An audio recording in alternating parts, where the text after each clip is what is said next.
Conventions like this elevates Africa will be one of the cardinal strengths to actually Africa. So you can see that it's been a conversation that is gathering a lot of momentum, and the topic that we're having here is one Africa, and it's an Africa that is about the beautiful place. It's an Africa about identifying ourselves, creating a space for us in a global space. Understanding that we can collaborate, integrate Africans, and ensure that we create all of that, the private sector, public sector. So all of those things are the things that will make us stand well, stand proper, and the other world, we know that we're ready. And we can do that ensuring that we can provide opportunity for the young population, which is one of our strongest, and creating space for the women, physically challenged, and just make sure that the environment is available for all Africans. It's only when we do that that we have full potential. It's not just a few set of privileged leaders that are just let everybody have a space. And you've seen that we just unveiled a leadership program, which indeed will be another testament to have new levels of African leaders being well trained, being well, given all the right skills. And the future certainly will be bright for all of us. So that's why I'm here. Africa is a continent full of many resources, both natural and human. Our population is very diverse in numbers and in skill, in talent. The Africa I see is a great one, is one that can take over the world, will take over the world and become a world power in the nearest future. I don't think they're desperate. I think everyone is entitled to greatness in their own right.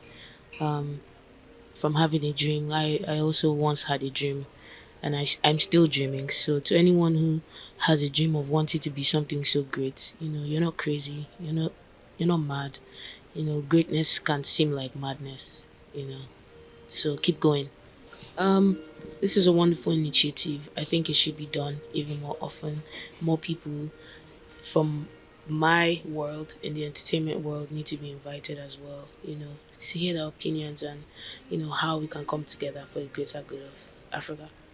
So how do you think the international perception has changed of Africa over the years through the music and the culture, like the success of Afrobeat? Yeah, from when I was young, like 13, 14, 15, when you first see Nigeria, the first thing they're saying is 419.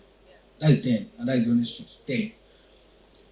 Do you know before, Africans used to lie that they were Jamaicans?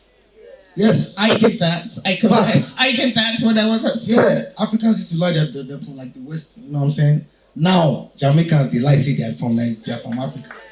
You know what I'm saying? So, I've seen everything change, especially with entertainment. Like I said before, you tell somebody, I'm from Nigeria, so to say weird things. I'm talking about 13 years, 12 years ago. Now you say, I'm from Nigeria. What would they say? Oh my God, I love the music. I love Davido. Oh yeah, I love the music. I love the clothes. I love the food. In Times Square now, the biggest restaurant in Times Square now is a Nigerian restaurant. Lagos Lounge. You understand what I'm saying? Yes, I was there. I was there 2 weeks ago. Really beautiful place in the heart of Times Square. It's incredible. Everywhere you go, everybody's booking their vacations to Nigeria, Ghana, Ivory Coast from February. I'm talking about they're going in December. So it has really, really changed. When you look at who we are one always. And our struggles are the same. And so I want to say, in particular to the younger people in this room, this is why for me, this pledge to get together, this conference of how do we elevate Africa, is something we can only do when Africans see each other, no matter where in the world we meet. That if you meet a person of African descent who comes from Port of Spain and Trinidad, or you find them in Venezuela, or you find them in the South Americas, or you find them in Jamaica, or you find them in Asia, if they are of African descent, they are you and me. It's also the fact that they don't understand what they have at stake. If I go to the Nigerian police and I say, I want to shoot in the police station, they're first to tell me no. I go to the teaching hospital, I say I need to shoot. They say no. I want to shoot in government house. They say no. So the no. How can the industry grow and be kept, or a series be kept? So there are a lot of questions and a lot of conversations that needs to happen. But importantly is that we need people who are in offices to understand that they're all sitting on gold mine that they're not mining, and it's just there.